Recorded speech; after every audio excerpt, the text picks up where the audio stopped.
How are we doing? Yes, good morning. Sunday morning here in beautiful Britain or England, southwest of England.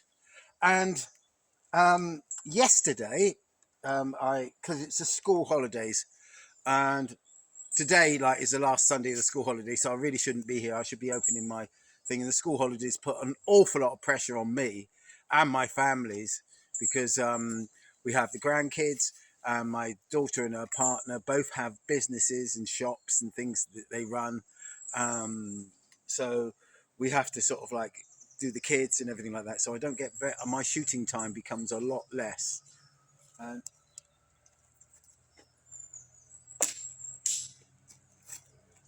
I become think. But anyway, yesterday I had the grandkids, which was sort of like great fun.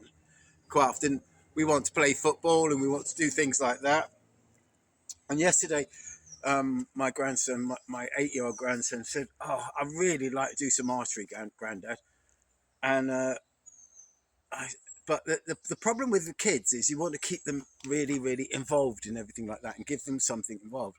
So I had my head target and everything like that, and I thought, well, they can shoot that, but that gets sort of like samey and samey and samey. So what we did was outside my house, which is not thing with a bit of scrubland and a bit of thing like that. They made a den. They made a den. So we played World War IV because they're because of the news and everything like that. They're all fascinated with this idea of World War, and they go on about what my granddad was in World War I, and and he asked me about World War II, and they think it's going to be World War III very shortly. So, but anyway, so World War IV, I said, was going to be World War III would be really, really high tech.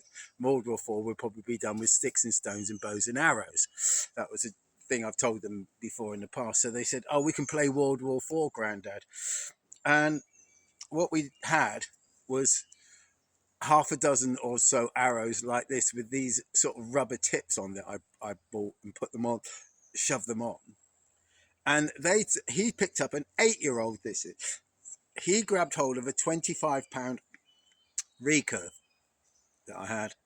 He's got his own little bow that I built for him, but he wanted this recurve because it looks flash. And we were shooting at each other from different sides of the car park with these arrows. And I mean, I was shooting to miss him, if you know what I mean, because it was just me and him sort of shooting at each other. But I was shooting to miss him just so he could have some arrows, get some arrows back. I was popping them over towards him, and not aiming at him or anything like that. But he was aiming at me with this thing, with this 25-pound bow, and boy, he nailed me several times.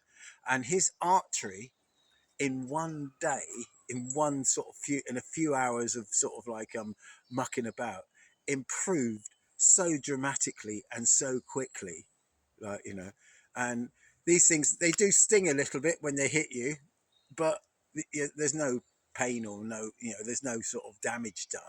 But what a way of getting them involved into archery. He was jumping on walls and shooting from climbing on a wall. He was rolling over and jumping up and shooting me. He was doing all these combat rolls and things like that. He was absolutely loving it. And as I said, his archery improved dramatically. You know, make it interesting. Play games. Make games. Don't just stand there and say, "Okay, we're going to go and shoot at this target." Okay, bang, bang, and be it dry and thing. If you make it interesting and you make it exciting, they love it.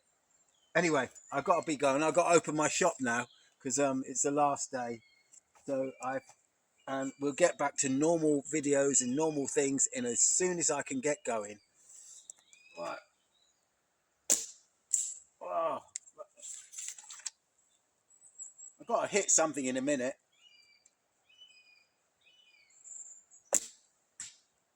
Everything's just flying over it.